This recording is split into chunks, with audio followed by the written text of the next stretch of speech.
లేక పిల్ల నీకిచ్చిందా?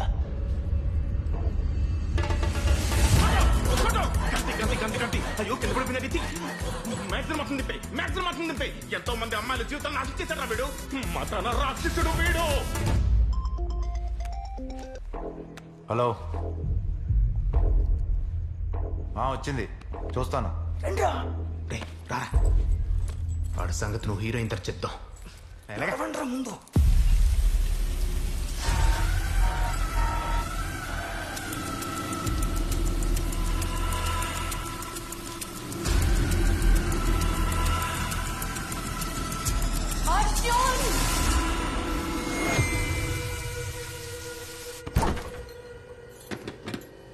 ఇంత సడన్ గా వచ్చారేంటమ్మా? అమ్మా నిన్నే. ఓ నన్నేనా? ఫోన్లో మాట్లాడుతున్నావు